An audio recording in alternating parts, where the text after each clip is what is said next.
마태복음 13장 1절에서 9절까지의 말씀,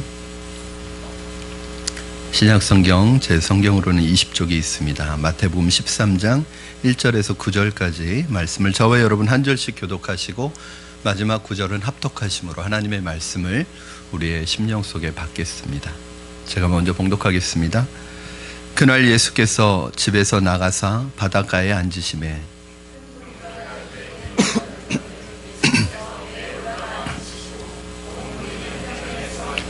예수께서 비유로 여러 가지를 그들에게 말씀하여 이르시되 씨를 뿌리는 자가 뿌리러 나가서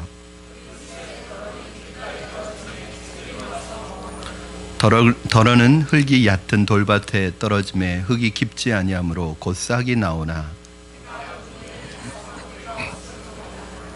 덜어는 가시떨기 위에 떨어짐에 가시가 자라서 기운을 막았고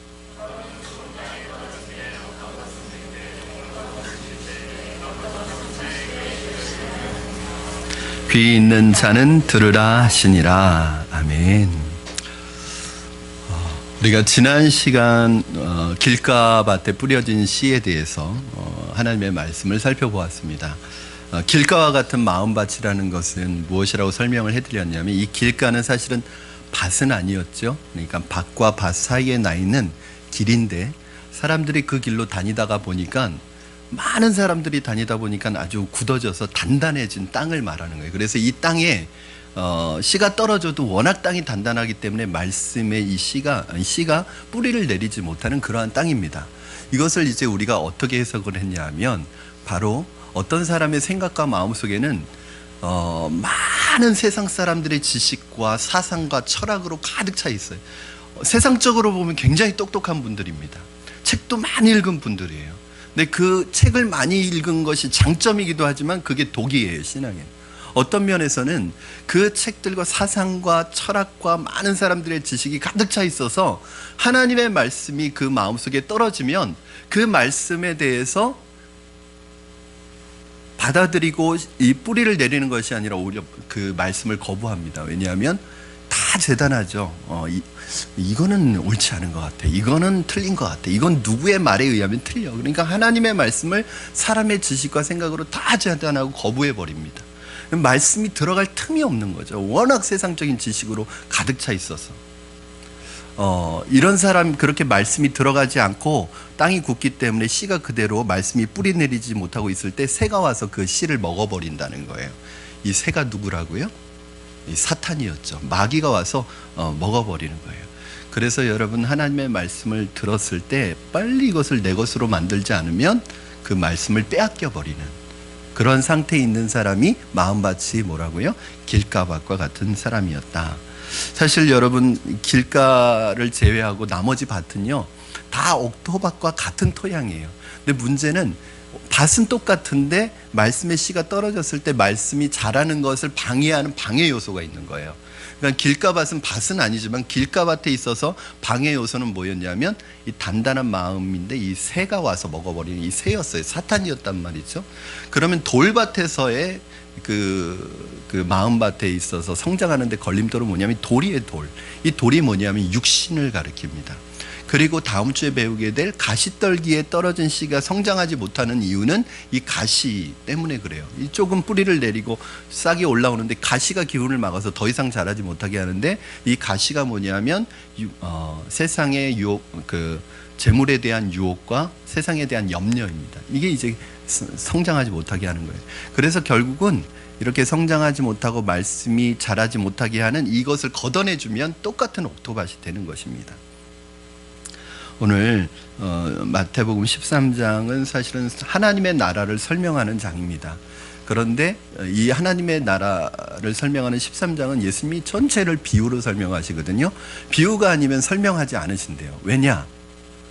하나님의 나라는 주님은 너무나 잘 아시지만 이 사람들에게 있어서 하나님의 나라를 설명하기에는 인간의 언어로는 사실 부족합니다. 잘 이해할 수가 없습니다. 그렇기 때문에 예수님께서 당시에 가장 사람들에게 일반적으로 보여지는 그래 삶의 모습을 가지고 비유를 말씀하시는 거예요. 이 씨 뿌리는 비유도 당시 이스라엘의 농사 짓는 방법이거든요. 이런 쉬운 방법으로 가르쳐 주시는 거예요. 그 하나님의 나라의 비유를 설명하는 첫 번째 비유가 씨 뿌리는 비유라는 건 굉장히 의미가 있습니다. 사실은 이 비유를 제목을 지금까지는 씨 뿌리는 자의 비유 이렇게 전부 설명을 해왔거든요. 어떤 면에서 보면 제목이 씨 뿌리는 거에 있는 게 아니라 마음밭에 있는 거예요. 그래서 사실은 제목이 네 가지 마음밭의 비유 이렇게 해야지 맞는 제목인 것 같아요. 그 하나님 나라의 비유의 첫 번째 비유를 이 씨 뿌리는 자의 비유로 하는 건 의미가 있습니다. 왜냐하면 하나님의 나라는 이 말씀을 듣고 깨달아서 이 말씀이 현실로 나타나고 삶으로 열매 맺을 때 하나님의 나라가 그 마음과 삶 속에 이루어지는 거예요. 그러니까 하나님의 말씀이 없이는 하나님의 나라가 이루어질 수 없습니다. 오늘 여러분 안에 이 말씀을 들을 때 여러분 안에 말씀이 깨달아지고 이해되어지고 하나님의 말씀이 여러분의 삶으로 드러나서 여러분 마음과 삶 속에 하나님의 나라가 임하기를 주님의 이름으로 축원합니다. 오늘 그래서 말씀을 들으러 이 자리에 나오신 분들은 굉장히 복이 있는 분들임을 믿습니다. 그러나 여러분들에게 부탁드리고 싶은 것은 말씀을 듣는 것으로 만족하지 마시고 그 말씀이 내 삶 속에 현실로 드러날 수 있도록 열매 맺을 수 있기를 위해서 기도하시면서 말씀을 들으셨으면 좋겠습니다. 지난 시간에 배운 이 길가와 같은 마음밭을 극복하는 방법이 있었습니다. 두 가지 말씀드렸죠. 첫째는 기경해라. 우리 집사님 기도 잘해 주셨는데 기경을 해야 돼요. 워낙 땅이 딱딱하니까 이 땅을 갈아엎어서 부드러운 땅으로 만들어야 되는데 그럼 뭐가 필요하겠어요? 이 쟁기가 필요하겠죠. 이 쟁기를 가지고 기경해야 되는데 이 쟁기가 뭐냐면 말씀의 쟁기, 기도의 쟁기입니다. 그래서 말씀을 일단은 첫째는 말씀을 보셔야 돼요. 말씀을 읽으셔야 돼요. 어떤 분들은 말씀을 보지 않고 자꾸 책만 보는 분들이 있습니다. 성경 자체를 보지 않고 성경에 관한 책을 봐요. 성경을 보지 않고 성경을 해석한 책만 봐요. 오늘날 신학대학의 문제는 안타까운 것은 뭐냐면 여러분 신학대학에 들어가서 4년 공부하고 나오면 성경 박사가 될 것 같죠. 근데 성경을 모르고 졸업한다는 게 문제예요. 신학교에서 성경을 안 배웁니다. 놀랬죠? 충격적이시죠? 신학교에서 성경을 안 배워요. 뭘 배우냐? 성경에 대해서 배웁니다. 성경에 관해서 배웁니다. 어떤 책을 읽는 성경을 읽는 게 아니라 성경에 대해서 설명한 책을 읽어요. 신학교 졸업하는 동안에 성경 한 번도 안 읽고 졸업하는 사람도 있을 거예요. 그러니까 신학교를 4년, 대학원 3년을 졸업해도 개척을 못합니다. 왜냐하면 말씀을 모르니까. 그래서 대학원 3년까지 졸업하고 또 성경을 따로 배우기 위해서 성경 연구원에 또 들어가서 공부를 또 해요.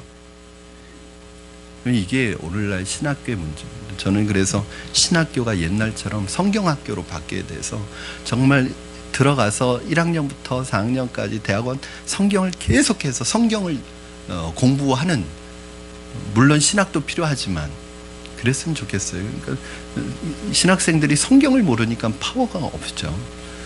어느 날 언젠가 제 제자 중에 한 친구가 저를 찾아와서 물었습니다. 목사님, 그 한참 다빈치 코드라는 책이 유행할 때였는데, 목사님 이 다빈치 코드라는 책에 대해서 어떻게 생각하세요? 저 이 책을 보는데 너무 머리가 혼란스럽다는 거예요. 도대체 어떻게 받아들여야 될지 모르겠다는 거예요. 그 책을 3독을 했다는 거예요. 그럼 참 대단하다.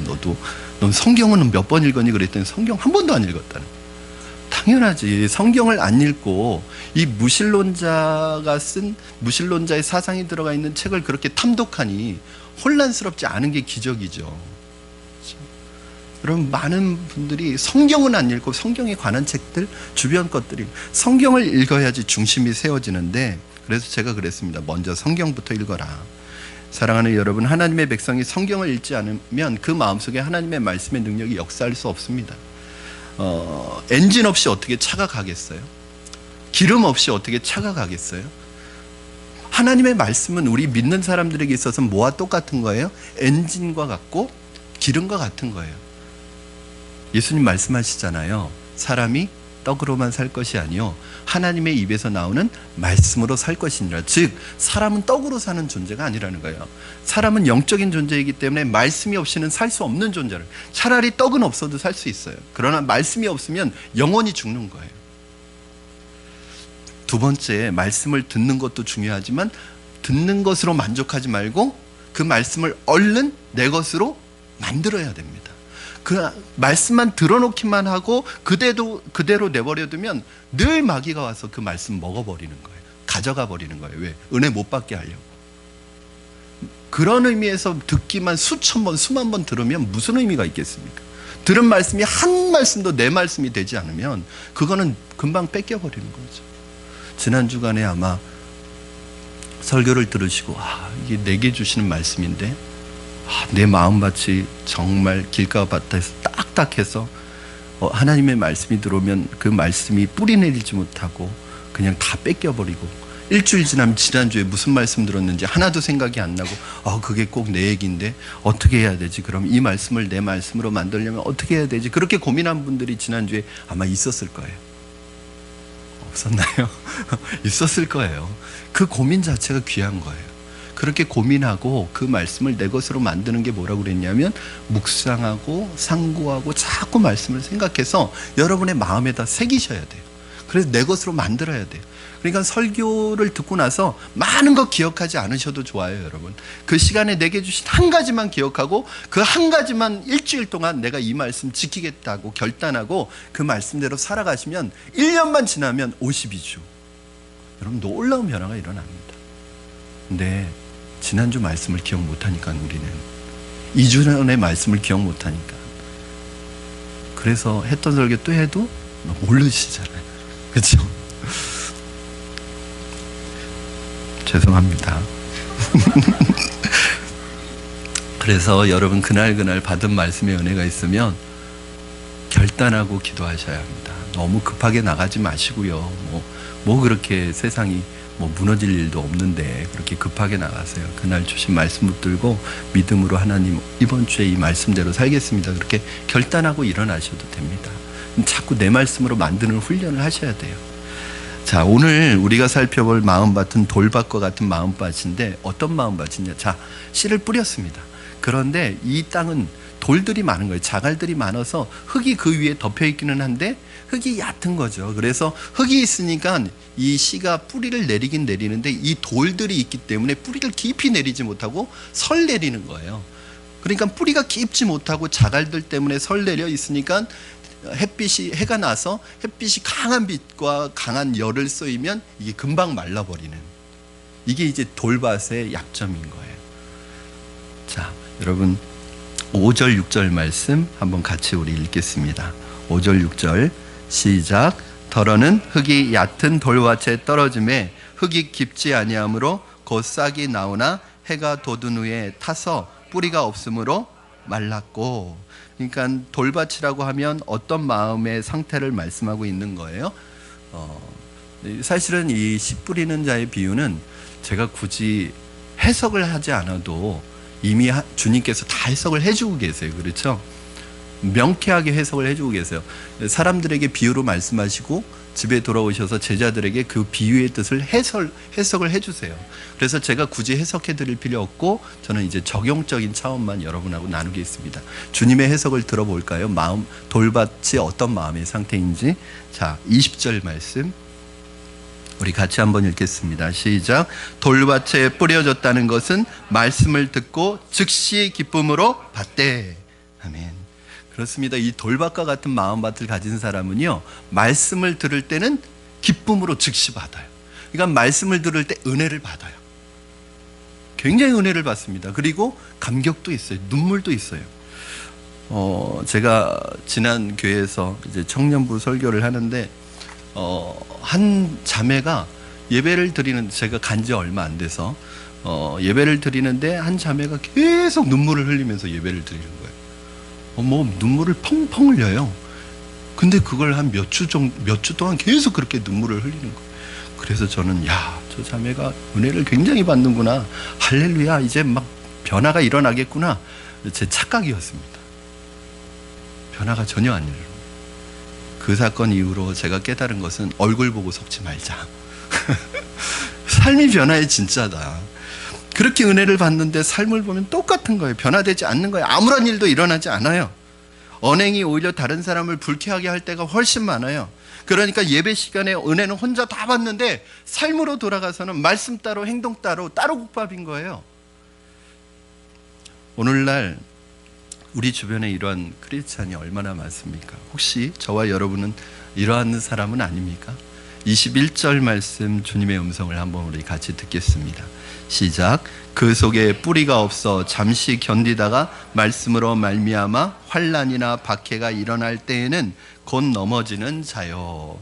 그러니까 이렇게 해가 비쳐서 뿌리가, 믿음의 뿌리가 깊지 않기 때문에 해가 뜰 때 이 해의 빛과 열이 강렬해서 말라버린다는 게 무슨 뜻이냐면, 이 해는 환난과 박해를 뜻하는 거예요. 그러니까 말씀의 뿌리를 깊이 내리고 있지 못한 상태에서 환난이나 말씀으로 인해서 어려움이 오면 주님을 떠나는 사람들이 생긴다는 거예요. 이제 그 돌밭과 같은 마음밭을 얘기하는 것입니다. 말씀을 기쁨으로 받고 때로는 눈물도 흘리고 즉각적으로 말씀을 수용합니다. 아, 이렇게 살아야겠다고 생각도 합니다. 그러나 말씀을 붙들고 살아가는 것이, 말씀대로 살아가는 것이 내게 불리하다고 생각될 때 언제든지 등을 돌릴 수 있다는 것을 오늘 성경에서는 말씀하고 있는 거예요. 길가와 같은 마음밭에 있어서 적은 원수는 누구였냐면 사탄이었잖아요. 이 돌밭과 같은 마음밭에서 적은 방해물은 뭐냐면, 아까 뭐라고 말씀드렸죠? 육신. 어떻게 알았어? 역시 눈치가 빨라야 돼요. 맞아요. 이 육신이에요. 여러분, 육신의 특징이 무엇입니까? 육신은 편하려고 하면 끝이 없는, 이 육신은 우리를 자꾸 편하게 하려고 합니다. 편한 것을 선택하게 하고 편한 것을 선택할 수 있도록 자꾸 옆에서 부추기는 거죠. 우리 육신이 요구하는 대로, 편한 대로 살면 여러분 끝이 없습니다. 육신은 끝이 없이 우리를 편하게 살도록 계속 부추깁니다. 이 요구를 다 들어주면 끝이 없어요. 여러분, 편한 대로 살면 끝이 없죠. 여러분, 우리 인간은 다 그렇잖아요. 육신의 본능은 편한 거예요. 서 있으면 앉고 싶고, 앉으면 눕고 싶고, 누우면 자고 싶고, 이게 우리 육신이거든요. 이 육신의 편안함을 요구하는 대로 여러분이 만약에 따라서 살기 시작하면 여러분 끝없이 여러분은 하나님하고는 거리가 멀어집니다. 여러분, 가끔 가다가 이 편한 거 좋아하는 사람들 많습니다. 그런데 건강할 때 내 육신을 힘들게 해야 돼요. 이게 이제 운동이잖아요. 몸이 편하다고 편한 대로 계속 놔두면 나중에 몸에 문제가 생겨요. 몸이 힘든 게, 몸을 힘든 게 하는 것이, 몸은 힘들지만 건강에는 좋단 말이에요. 그래서 운동을 하는 거잖아요. 힘들게. 마찬가지로 우리의 삶에 불어닥치는 환난이나 고난이나 이러한 어려움들이 우리 몸은 힘들어요. 또 정신적으로도 힘들 수 있어요. 그러나 영적으로는 이것만큼 건강한 게 없다니까요.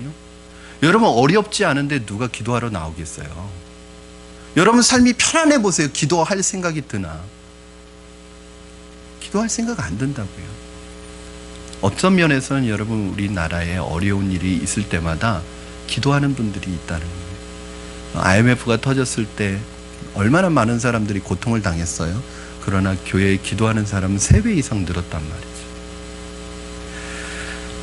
여러분, 너무 편안하면, 너무 이 편안한 상태로 두면 나중에 건강에 적신호가 와서 그때 운동을 하잖아요. 이제 건강을 회복하려고. 건강할 때 운동하면 좋은데, 마찬가지로 여러분이 평상시에 편안한 삶이 주어지더라도 그 삶에 안주하지 말고 여러분을 나름대로 힘들고 어려운 가운데 육신의 편안함을 잡고 이겨나가야지 영적인 건강을 유지하는데, 만약에 편안하고자 하는 삶을 그대로 따라 나가면 나중에 영적인 건강에 적신호가 와서야 그때 정신 차리고, 이제 기도해야 되겠다, 이제 뭔가 해야 되겠다, 이런단 말이죠. 제가 제자훈련을 하다가 이제 제자훈련을 마치는, 우리 교회에서 제자훈련반은 아니었는데 마치는 마지막 시간에 어떻게 얘기하다가 주제가 예수님의 재림에 대한 주제가 나왔어요. 전에도 설교할 때 한번 말씀드린 적이 있는데 제가 그랬습니다. 예수님의 재림이 얼마나 기다려지십니까? 저는 되게 기대하는 마음으로 물어봤어요. 왜냐하면 제자훈련까지 받았으니까 이 천국에 대한 소망이 얼마나 커졌을까 궁금해서 물어봤는데 다 당황해하는 눈빛이었어요. 대답을 못하는 거예요. 왜냐하면 재림에 대해서, 천국에 대해서 생각을 그렇게 많이 해본 적도 없고, 더 중요한 것은 기다려져 본 적이 없거든요. 예수님의 재림이 기다려지지 않아요. 더 나아가서는 천국이 기다려지지 않아요. 지금 천국 갈래? 그러면 별로 가고 싶은 생각이 없어요.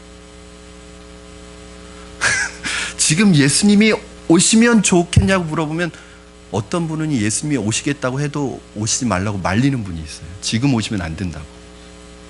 왜 그런가 제가 생각해 봤어요. 왜 예수님이 오셔서 우리의 구원을 완성하시고 또 우리가 천국에 대한 소망, 천국에 가기는 가고 싶지만 나중에 이 세상에서 다 살고 마음껏 누리고 죽어서 가는 걸 천국이라고 생각하는 거예요.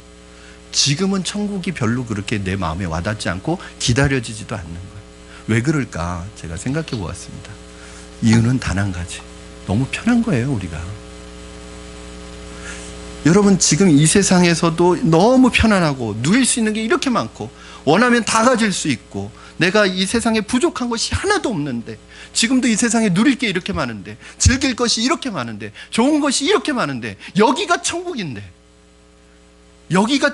무슨 천국이 기다려지겠어요? 그래서 예전에 뭐 그런 말도 있었잖아요. 천당 밑에 분당, 분당 밑에 요즘엔 좀 달라졌을 수도 있겠지만 그냥 이 세상이 너무 편한 거예요. 그러니까 천국 가고 싶은 생각 안 드는 거예요. 이 세상에서 누리고 싶은 거 다 누리고 해보고 싶은 거 다 해보고 편안함 다 누려보고 나중에 이제 힘없고 아무것도 이제 할 수 없으면 천국이 소망이 되는. 제가 깜짝 놀랐습니다. 내가 제자 훈련 잘못했구나. 여러분, 이 세상의 삶이 너무 편안하고 우리가 너무 많은 것을 누리고 지내다 보면 하나님의 나라가 기다려지지 않는 거예요. 천국이 기다려지지 않는 거예요. 초대교회 성도들은 예수님 믿는다는 것 때문에 너무 힘들고 예수님 믿는 것 때문에 어려움이 많고 때로는 불이익이나 손해 정도가 아니라 핍박과 고통이 있으니까 날마다 주님의 재림만 기다리고 빨리 천국 가기만을 기다렸대요. 그래서 초대교회 성도들의 인사가 뭐냐면 만나면 마라나타 이렇게 인사했어요. 이게 뭐예요? 주 예수여 어서 오시옵소서. 이게 인사였단 말이에요. 그 정도로 주님이 오셨으면 빨리 이 힘들고 어려운 삶이 끝나고 영원한 천국이 이루어지고 내가 빨리 천국, 그러니까 너무 고통을 당하니까 믿는 사람은 자살하면 안 되잖아요. 그러니까 그 고통을 다 견뎌내는 거예요. 인내하는 거예요. 그러니까 순교의 기회가 있으면 담대하게 나가서 순교하는 거예요. 빨리 주님 앞에 가고 싶어서. 우리는 박해나 핍박이 없는 시대에 살고 있지만 어저께도 기사를 보니까 파키스탄에서 기독교인이라는 것 때문에 또 여러 사람이 처형을 당했어요. 그것도 공개 처형을 당했습니다. 사실은 파키스탄의 그리스도인들은 빨리 천국 가고 싶을 것 같아요. 사랑하는 여러분, 우리가 살아가는 이 나라가, 이 세상이 정말 천국 같으십니까? 저는 날마다 뉴스와 TV를 통해서 들려오는 온갖 어두운 소식과 불행한 소식과 이 무서운 소식을 전해 듣습니다. 이곳이 정말 천국일까요? 내 육신만 편하면 이 세상에서 어떠한 악한 일이 일어나도 이 세상은 천국으로 여겨지십니까? 그렇다고 저는 여러분이 이 세상을 등질하거나 세상을 소홀히 하라고 안 합니다. 저는 늘 말씀드리는 것이 여러분이 세상 속에서 최선을 다해서 살아가시라고, 정말 성실하게 살아가셔서 인정받는 사람이 되라고. 왜냐하면 그것을 통해서 여러분이 성공하고 명예를 얻고 출세하는 것이 목적이 아니라 그곳이 여러분의 선교지이기 때문에 그곳에서 그렇게 분명하게 살아가라고 말씀드립니다. 절대 세상을 등질하는 말씀 아니에요. 그러나 여러분들 마음속에 잠깐 머물다 가는 이 세상에 대한 마음이 너무 가득 차서 영원한 우리의 마음의 본향인 하늘나라를 놓치고 사는 것이 안타까울 뿐입니다. 교회에서 교인처럼, 세상에서는 세상 사람처럼 살아서는 안 됩니다. 이중생활 하셔서는 안 돼요. 이걸 이제 양다리 걸쳐서는 안 됩니다. 그렇게 사니까 오늘날 기독교가, 오늘날 교회가 이 모양 이 꼴이 된 거예요. 교회에서 아무리 은혜 받아도 세상에 나가서는 세상 사람처럼 살아가니까. 우리는 여기 있는 분들도 교회 다니는 사람들한테 상처 많이 받으셨을 거예요. 그래서 어떤 분은 교회 다니는 내가 예수님은 싫지 않지만 예수님은 좋아하지만 교회 다니는 사람들이 싫어서 교회 안 나오는다고 하는 사람도 있어요. 아마 여러분들 중에서도 교회 다니는 사람들한테 상처받아서 기독교에 대한 이미지가 안 좋은 분도 있을 거예요. 혹시 그러나 여러분은 누군가에게 또 그렇게 여겨지고 있지는 않습니까? 나는 제대로 살지 못하는 그리스도인들 때문에 나도 상처받고 나도 손가락질을 하지만 혹시 나는 누군가에게 똑같은 사람으로 여겨지고 있지 않습니까? 한번 점검해 봐야 합니다. 여러분, 우리의 육신은 그런 것입니다. 본능적으로 힘들고 어려운 것은 피하게 되어 있습니다. 주님을 따르다가도 육신이 힘들고 내 육신에 유익이 없을 것 같으면 그것이 진리라고 할지라도 포기하도록 만드는 악한 본성을 가지고 있어요. 만약에 여러분이 이 육신의 편안함과 육신의 본능대로 살면 결과는 확실합니다. 로마서 8장 13절 말씀이 바로 육신대로 사는 사람의 결론이에요. 같이 한번 읽겠습니다. 시작. 너희가 육신대로 살면 반드시 죽을 것이로되 영으로서 몸의 행실을 죽이면 살리니. 그러니까 여러분 원하는 대로, 육신이 원하는 대로, 육신의 본능대로 살아가면 하나님의 뜻과는 반대로 살게 된다는 거예요. 요즘 워낙 그 광고나 CF 광고 카피라이트를 보면 뭐 본능에 충실하라, 너를 찾아라, 너 육신 본능대로 살아라, 뭐 이런 말들 많이 하는데 그건 짐승처럼 살아가는 거나 마찬가지입니다. 육신의 본능대로 살면 어떻게 된다고요? 죽는데, 이게 뭐냐면 1차적으로는 하나님과의 영적인 죽음, 하나님과의 영적인 관계가 깨어지는 거예요. 영적으로 죽는 거예요. 그리고 몸이 죽습니다. 저는 한 가지 확실한 것은 뭐냐면 영혼이 피폐해지고 영혼이 하나님을 떠나가면 몸도 피폐해질 수밖에 없다고 생각해요. 그러면 여러분, 내 영혼이 잘된 같이 내가 범사에 영혼이 잘 되면 우리의 삶 속에 범사가 잘 되는 은혜와 축복이 있을 줄로 믿습니다. 여러분, 새벽 기도 나오는 것 자체가 육신의 본능을 거스르는 거죠. 새벽 시간에 잠 안 자고 싶은 사람이 있으면 손 들어보세요.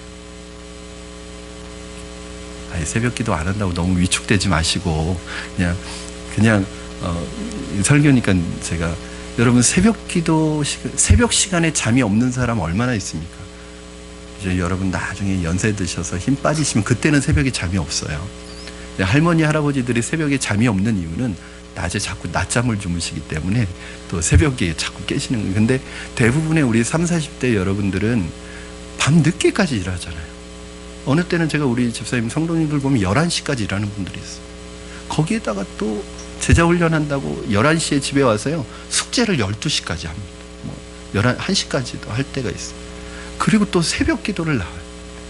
여러분, 새벽에 잠이 없는 사람이 어디 있어요? 새벽 잠이 없는 사람이 어디 있어요? 목사님은 새벽에 잠이 없는 거 천만에요. 저 새벽 잠 좋아해요. 저 새벽에 자는 거 꿀 같아요. 육신과 싸우는 거예요, 제가. 여러분, 그래서 저는 새벽 예배 때 나와서 조시는 분들 있어요. 가끔 제가 고개 드세요 막 이러지만 하나도 밉지 않아요. 제가 그분의 삶을 알거든요. 밤늦게까지 일하고 막 현장에서 너무너무 힘들게 일하시는데 그래도 그 자리에 나와서 앉아서 조시는 거예요. 저는 그분이 육신의 본능을 거스르고 편안함을 거스르고 그냥 여기 나와서 앉아있는 자체가 벌써 이기고 승리한 거예요. 졸다가 은혜 받겠죠. 졸다가, 저도 그래, 졸다가 은혜 받을 때 많거든요. 갑자기 졸다가 하나님이 음성이 딱 들릴 때. 그래서 저는 오히려 나와서 앉아서 조시는 분들이 이뻐요. 그런 마음 들거든요. 자꾸 졸면 자꾸 이렇게 졸 거면 차라리 집에서 그냥 자는 게 낫지 않나, 그런 생각이 들 때가 있어요. 그렇지만 아니에요. 여러분, 주일날 이 시간에 여기에 나와서 예배 드리는 게 육신의 본능을 거스르는 것인 줄 알고 계세요? 여러분, 이 좋은 날 하루라도 쉬고 싶잖아요. 하루라도 잠 좀 늦게까지 자고 싶고 TV 마음껏 보고 싶고 그냥 누워있고 싶잖아요. 어디 놀러 가고 싶잖아요. 들로 산으로 놀러 가고 싶잖아요. 날씨가 좋으면 골프 치러 가고 싶잖아요. 그렇죠? 어디 놀이동산 가고 싶잖아요. 여자친구 만나고 싶고 남자친구 만나고 싶고 밖으로 자꾸 나가고 싶잖아요. 여러분들이 이 자리에 주일날 나와 앉아 예배드리는 자체가 육신의 본능대로 살지 않고 영의 인도하심을 받겠다는 결단이고 의지를 보여주는 것입니다. 사랑하는 성도 여러분, 여러분 왜 기독교를 선택하셨습니까? 왜 예수님을 믿으십니까? 이것이 진리이기 때문입니까? 아니면 내가 교회 다니면 축복받을까 봐, 내가 교회 다니면 복을 받을까 봐 여러분 기독교를 선택하셨습니까? 예수님을 믿으십니까? 이 부분을 여러분 오늘 분명히 하셔야 합니다. 어떤 사람은 이것이 살아있는 하나님의 말씀이고 내 생명과 멸망을 좌우하는 거룩한 진리이기 때문에 예수님을 믿는 것이 아니라 예수 믿으면 장사도 잘 되고 사업도 잘 되고 복도 받고 또 건강해지고 또 잘 될 것이라고 그 축복 때문에 예수 믿는 사람들이 있습니다. 여러분 이건 미신입니다. 무늬만 기독교이지 이건 미신입니다. 물론 이 세상에 주어지는 여러 가지 복들 자체가 나쁜 건 아니에요. 그게 우선순위가 잘못됐다는 거예요. 그건 결과적으로 하나님이 주실 수. 여러분 예수님 믿으면요 성공할 수도 있지만 성공하지 못할 수도 있습니다. 예수님 믿으면 건강할 수도 있지만 건강하지 못하고 아플 수도 있습니다. 예수님 믿으면 취직할 수도 있지만 예수님 믿음에도 불구하고 취직이 안 될 수도 있어요. 예수님 믿으면 오래 살 수도 있지만 예수님 믿는데 단명할 수도 있어요. 그거는 본질이 아니에요, 여러분. 그것 때문에 만약에 예수님 믿는 것을 선택한다면 우리는 금방 예수님께 등을 돌리게 될 것입니다. 중요한 것은 주님이 내 삶의 주인이라는 의식입니다. 이것만 있으면 그 자체로 성공한 것이고 반드시 하나님께서 이분은 마지막에 웃는, 마지막에 승리하는, 마지막에 성공하는 사람이 되게 하세요. 여러분 지금 잠깐의 성공 때문에 주님을 버리면 마지막이 실패합니다. 그러나 지금 잠깐의 어려움이 있고 고통이 있더라도 지금 이겨내면 마지막에 승리하는 거예요. 여러분 달리기는요 끝까지 그 테이프를 끊는 데까지 오지 않으면 승패를 알 수 없는 거예요. 여러분 중간에 약간 앞서간다고 좋아하시겠어요? 마지막 테이프를 끊는 사람이 되고 싶지 않으세요? 물론 처음 예수 믿을 때는 그럴 수 있어요. 믿음이 없으니까 예수 믿으면 마음이 편안해질 것 같아. 예수님 믿으면 그래도 내가 하는 일이 잘 될 것 같아. 그래서 교회 오는 거 괜찮아요. 그러나 예수님을 알아가면 알아갈수록 목적이 바뀌어야 되죠. 그러나 10년이 지나도 20년이 지나도 30년이 지나도 늘 예수님이 주는 그 축복 때문에 교회를 나오고 있다면 번지수가 틀린 거죠. 사랑하는 여러분, 저는 예수님 자체가 여러분의 삶의 목적이 되기를 바랍니다. 예수님 자체가 우리의 삶의 목적이어야지 예수님이 주시는 축복이 우리의 목적이 돼서는 안 되고 예수님이 주시는 선물이 우리의 목적이 돼서는 안 됩니다. 여러분 결혼을 하려고 하는 이 젊은 남녀가 있는데 나하고 결혼해야 할 신랑 자체가 좋아야지, 신랑 자체가 사랑해야지, 신랑이 가지고 있는 학벌 또는 신부가 가지고 있는 배경, 신부가 가지고 있는 선물, 또 신랑이 주는 선물이 좋아서 그 사람과 결혼 생활하면 그게 행복하겠냐고요. 결혼 생활이. 신앙생활도 똑같죠. 주님이 주시는 선물 때문에 신앙생활하면 신앙생활이 행복하겠냐고요. 조금 어려움이 오면 주님 떠날 생각하고, 조금 환난이 오면 주님 버릴 생각하고, 조금 어려움이 오면 교회 안 나올 생각하고, 이러면은 그게 되겠냐고요. 어느 날 예수님께서 예수님이 움직이시면 구름대처럼 사람들이 따라오니까 왜 따라왔냐면 예수님 따라가면 병도 치료받고 복도 받고 얻을 것이 없나, 이게 예수님 따라다니는 사람이 많았단 말이에요. 예수님이 이 사람들에게 본질을 가르쳐 줘야겠다 해서 무슨 말씀을 하시냐면 여우도 굴이 있고 새도 둥지가 있는데 나는 머리 둘 곳이 없다, 이 말씀을 하세요. 그거 무슨 말이에요? 심지어는 이런 짐승들도 다 자기 집이 있는데 예수님은 집도 없다는 거예요. 그만큼 외롭고 고독한 삶이라는 거예요. 예수님의 삶이.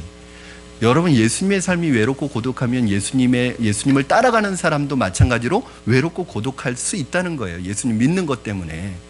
이 말씀을 하시니까 사람들이 그 말씀을 듣고 우리가 번지수가 틀렸구나, 우리가 잘못 따라왔구나 하고 막 썰물처럼 빠져나가기 시작했어요. 사람들이 갑자기 막 가는 거예요. 그래서 예수님이 너 나 따라올래? 그래. 저 바빠요. 그리고 가는 사람이 있고 집에 저 남겨둔 일이 있어요. 그러고 가는 거예요. 이제 본색이 드러나는 거죠. 그래서 주님이 그 남아있는 제자들에게 그렇게 말씀하십니다.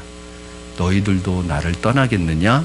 그렇게 말씀하시니까 이 베드로 그런 거죠. 너희들도 나를 따르는 것 때문에 어려움이 오고 때로는 고통이 오고 불이익이 오고 손해가 오면 너희들도 떠날래? 그랬더니 베드로가 뭐라고 하냐면 생명의 말씀이 여기 계시온데 우리가 어디로 가겠습니까? 베드로 마음에는 주님을 만나고 나서 베드로는 인생에 진짜 사는 의미를 찾은 사람이거든요. 그런데 베드로가 만약에 주님을 떠난다? 베드로에게는 더 이상 인생을 살아갈 의미가 없어지는 거예요. 여러분 지금 제가 늘 그렇습니다. 시편 말씀에 하나님을 만난 것이 내게 복이라. 저는 하나님 만나서 복 받은 사람입니다. 수지 맞은 사람입니다. 아무런 인생의 목적도 없이 살아가던 제가 인생을 살아가야 될 진짜 이유를 알게 됐습니다. 만약에 누군가 지금 저에게 목사하지 마세요. 예수님 믿지 않던 때로 돌아가. 아니면 주님이 너 옛날로 돌아가. 뭐 그러실 일은 없지만 예수 믿지 않던 때로 너 돌아가. 그러면요 저는 그렇게 얘기할 것 같아요. 그럼 차라리 주님 저 이 땅에 살지 않게 해주세요. 제가 주님 없이 이 땅에 살아가야 될 이유가 뭐가 있습니까? 만약에 주님을 떠난다면 제가 이 땅에 왜 살아야 되죠? 저에게 있어서 삶의 이유는 주님인데 주님을 떠나라고 하면 저는 이 세상에 살 이유가 없는 사람이에요. 빨리 천국 가는 게 낫지. 베드로가 그 심정이었어요. 생명의 말씀이 여기 계신데 어려움 조금 온다고, 조금 고난이 온다고, 주님 때문에 조금 어려움이 온다고 제가 주님을 떠나요? 말도 안 됩니다. 주님, 생명의 말씀이 여기 있는데 제가 어디로 가겠습니까? 이게 사실은 베드로의 진심이었습니다. 오늘 이 질문을 여러분에게 만약에 주님이 하신다면 여러분은 어떻게 대답하시겠습니까? 얘들아, 말씀대로 사는 것이 힘들다고, 나를 따르는 것이 힘들다고 너희들도 가려느냐? 너희들도 포기할래? 적당히 현실과 타협하면서 살아갈래? 라고 물으신다면 여러분 뭐라고 대답하시겠습니까? 저는 여러분이 이 세상에서 성공신화에 속지 않기를 바랍니다. 우리의 신앙의 본질은 말씀이고 복음이고 생명의 길을 찾는 데 있는 것이지, 이 세상에서 잘 살고 성공하고 명예를 얻고 인기를 누리고 이게 우리 삶의 본질이 아닙니다. 그렇다고 그게 중요하지 않다는 건 아니에요. 여러분 절대 저는 현실을 비관하고 현실을 여러분과 이분법적으로 나누지 않습니다. 왜냐하면 믿음을 제대로 가진 사람은 현실의 삶도 충실하게 되어 있어요. 그러나 여러분 세상에서 여러분 성공하세요. 세상에서 돈과 명예와 권력도 가져보세요. 그러기를 바랍니다. 함정 있는 거 아니에요. 그냥 대답하시면 돼. 그랬으면 좋겠어요. 그런데 그게 여러분의 삶의 목적이 되지는 마세요. 그게 삶의 목적이면 돈이 목적인 사람 돈을 얻는 순간 타락합니다. 여러분 성공이 목적인 사람 성공하는 순간 타락합니다. 여러분에게 주어진 성공과 돈과 물질과 그것을 가지고 만약에 인기가 주어진다면 그 인기를 가지고 여러분 사명의 또 다른 자리라고 생각하고 그것을 도구로 삼아서 더 큰 목적이 여러분에게 있는 거예요. 그것을 주신 목적이 있는 거예요. 여러분에게 돈을 주셨을 때는 그 돈을 주신 목적이 있는 거예요. 어떤 높은 자리를 주셨으면 높은 자리를 주신 목적이 있는 거예요. 그 목적을 위해서 그걸 사용해야지 거기에 안주해버리면 안 된다는 거예요. 여러분 사람은 뭐 끊임없이 편안함을 추구합니다. 제 오죽했으면 저는요 본래 성격 자체가 안정된 걸 좋아합니다. 제가 디스크 검사를 해보면 제가 안정형이 나오거든요. 자꾸 디스크 검사를 하니까 제가 허리가 안 좋은 걸로 알고 계시는 분이 있는데 이게 행동 유형 검사라는 게 있어요. D형, I형, S형, C형이어서 디스크 그렇게 보통 얘기하는데, 안정형은 변화를 싫어합니다. 안정적인 걸 좋아해요. 변화를 두려워합니다. 편안한 거 좋아하는 사람들이 안정. 대부분의 우리 성도님 중에서도 대부분의 분들이 안정형일 가능성이 많아요. 이 안정형들 때문에 그 사회가 유지가 되는 거거든요. 저는 그런 사람입니다. 근데 여러분 제 카카오톡 프로필에 보면 제 인사말 글에 제 좌우명이 써 있습니다. 모험으로 사는 인생. 저는 안정적인 것을 좋아하는데 예수님 만나고 달라진 게 있어요. 자꾸 모험을 해요. 안정될 만하면 안주하지 않고 뭔가 자꾸 일을 만들어요.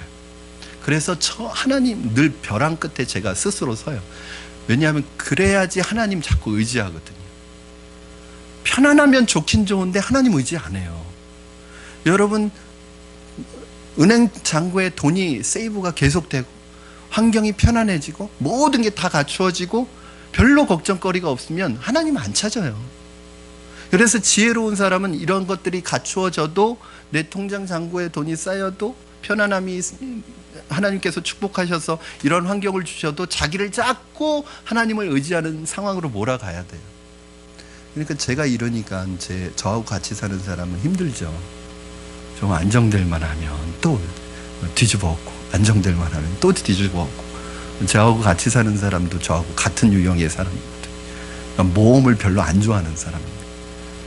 제가 학교 다닐 때 제 꿈이 뭐였냐면 공무원이 되는 게 제 꿈이었어요.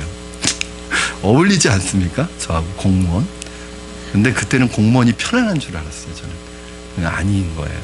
그리고 또 하나의 꿈이 있었는데 커피숍을 하나 차려가지고 커피를 팔면서 저는 한쪽에서 책을 보면서 장사하는 게, 그러니까 너무 생각이 어렸던 거예요. 그 정도로 편안한 걸 좋아하는 사람이었습니다. 사랑하는 여러분, 편안한 것은 편안하면 좋아요. 그러나 하나님의 기적과 역사는 체험할 수 없습니다. 여러분이 대부분 하나님의 기적과 역사를 체험했던 때는 언제예요?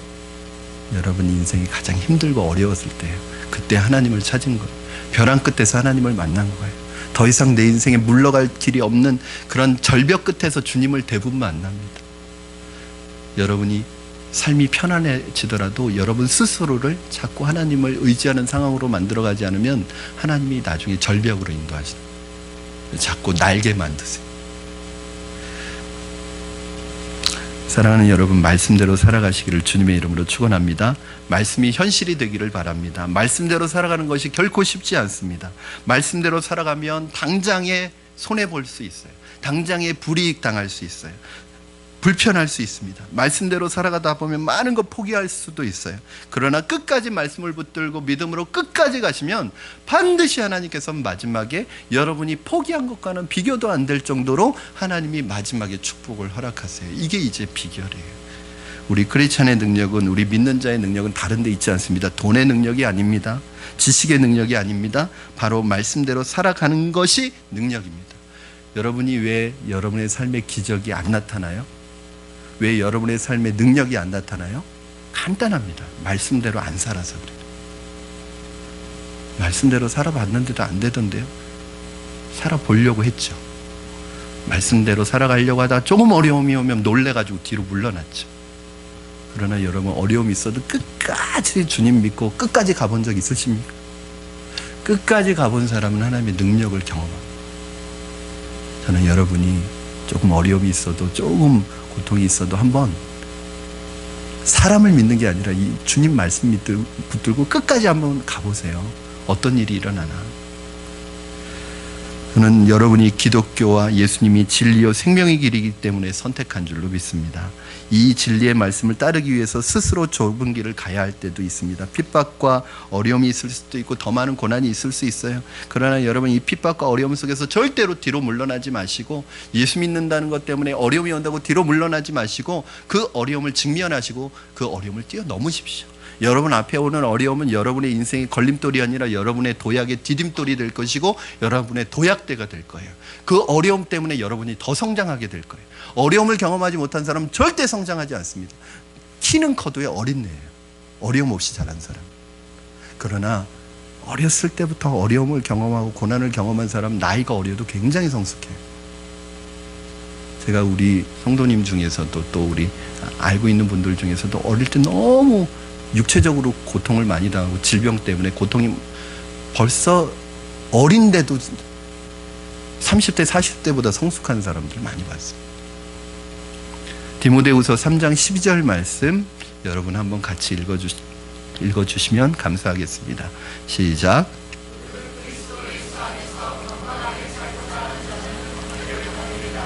네, 내가 하나님의 말씀대로 살려고 했기 때문에 외로워지고 고독해질 때가 있고 설 자리가 없어질 때가 있어요. 이런 어려움과 고통, 커다란 아픔을 당할 수도 있습니다. 여러분, 예수 믿으면 고통이 없어지고 고난이 없어지는 거 아니에요. 절대 그거 기대하지 마십시오. 예수 믿어도 어려움이 오고요, 예수 믿어도 고통이 오고, 예수 믿어도 질병이 와요. 그러나 예수 믿고 우리가 달라진 것이 있다면, 예전에는 그런 어려움들이 올 때 절망했는데 이제는 그걸 이길 힘이 있는 거예요. 절대 여러분 고난 앞에서, 질병 앞에서 주눅들지 마시고 함몰당하지 마시고 절망하지 마세요. 왜? 그거 다 이길 수 있습니다. 모든 사람들이 불의와 타협하고 그것이 옳은 것이라고 할지라도 여러분, 하나님의 말씀이 옳지 않다라고 말하면 옳지 않다고 말할 수 있어야 돼요. 모든 사람들이 옳지 않다고 얘기하더라도 하나님의 말씀이 옳다라고 말하면 옳다고 말할 수 있는 영적 이 자존심과 자존감이 있어야 됩니다. 우리는 혼자서라도 하나님의 말씀을 붙들어야 합니다. 그것이 승리이고 그것이 이기는 것입니다. 말씀을 정리합니다. 오늘 돌밭과 같은 마음밭을 소유한 사람은 쉽게 왔다가 쉽게 떠납니다. 제가 우리 교회도 보면은 교회 등록해서 예수님 믿고 교회에 인도받아서 온 분들이 있어요. 그런데 이분들이 점점 은혜를 받기 시작해요. 막 얼굴이 변하고 예배 시간에 은혜 받고 그럽니다. 그런데 여러분, 이렇게 은혜 받을 쯤에 뭐가 오냐면 어려움이 오는 거예요. 그분에게 교회에 온 지 얼마 안 돼서 이제 은혜 받는 분에게 어려움이 와요. 왜 그런지 아세요, 여러분? 여러분이 예수 믿고 구원받는 것은 하나님께는 가장 기쁜 일이지만 누구에게는 가장 안 좋은 일이에요? 이 마귀는 한 영혼 뺏기기 싫은 거예요. 그냥 순수히 내주지 않습니다. 그래서 어떻게든 이 사람이 은혜 받고 교회에 뿌리 내리는 걸 방해해요, 영적으로. 그러니까 어려움을 통해서 그 사람 방해합니다. 이때 대부분의 사람들은 그 어려움을 견디지 못하고 교회를 떠납니다. 지금 우리 교회도 처음에 와서 은혜 받았던 분들 중에 교회에 지금 안 나오는 분 계세요. 왠지 아세요? 그 어려움의 단계를 못 이겼어요. 교회 나와서 얼마 신앙생활을 하지 않았는데 이제 조금 은혜 받기 시작하는데 막 이상한 어려움들이 자꾸 생기는 거예요. 그러니까 세상 사람의 관점으로는 이게 뭐냐면 우환이 자꾸 겹친다. 교회에 오니까 나하고 종교가 안 맞나 보다.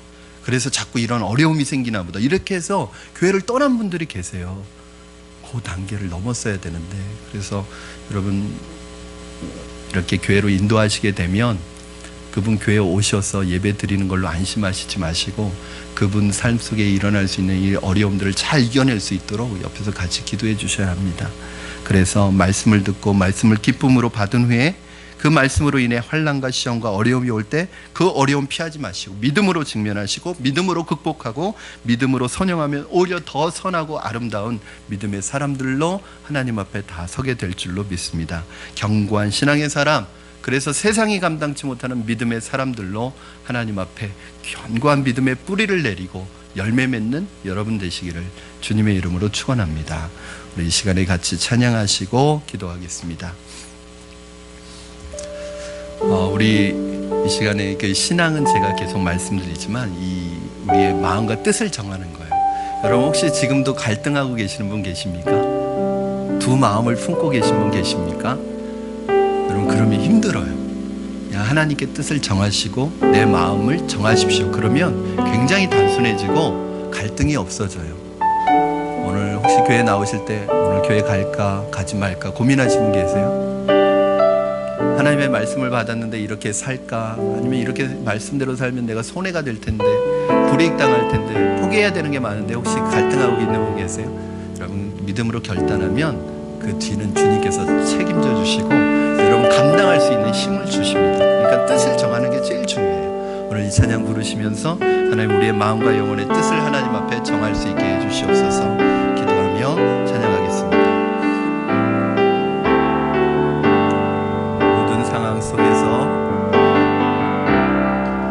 모든 상황 속에서 주를 찬양할지라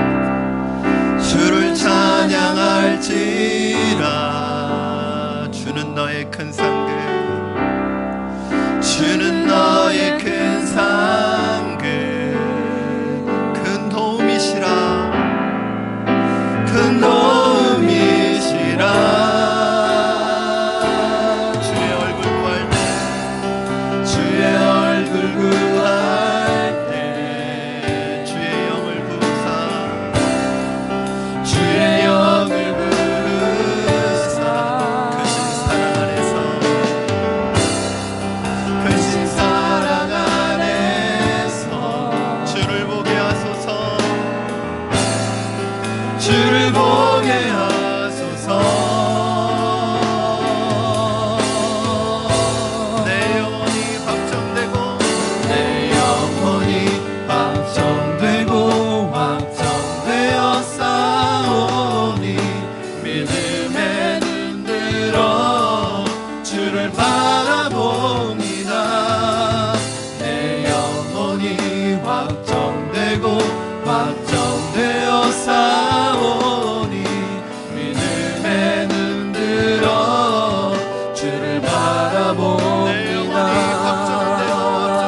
바라봅니다.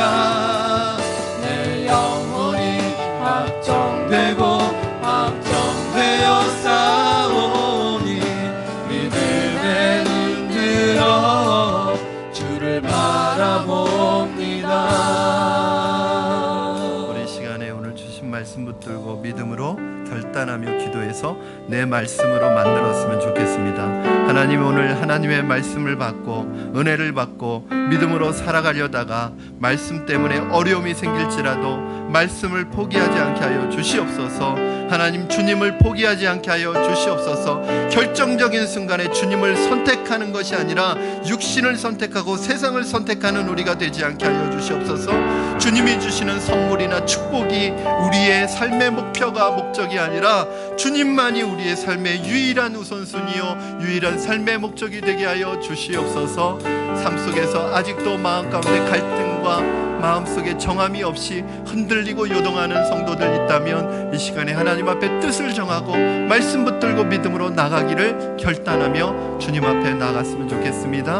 우리 이 시간에 한번 결단하며 확신하며 기도하시도록 하겠습니다. 살아계셔서 역사하시는 하나님 아버지 감사합니다. 오늘도 하나님 우리의 삶을 주님 앞에 드리기를 원합니다. 오늘도 우리의 연약함을 주님 앞에 내어놓습니다.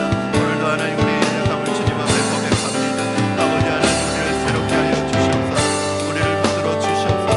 우리의 영혼까지 아버지 이 시간에 주님 앞에 맡기오니 말씀 붙들고 믿음으로 나아갈 때 어려움과 하나님의 환난과 때로는 하나님의 불이익과 손해가 온다 할지라도 말씀을 놓지 않게 하여 주시옵소서. 말씀을 붙들게 하여 주시옵소서. 주님 아버지, 주님께 등 돌리지 않게 하시고 끝까지 믿음으로 말씀 붙들고 나아갈 수 있도록 주님 도우시고 역사하여 주시고 인도하여 주시옵소서. 말씀이 우리의 삶의 목적이 되게 하시고 말씀이 우리의 삶에서 열매 맺게 하여 주시고 하나님 아버지 결실할 수 있도록 주님 축복하시고 도와주시옵소서.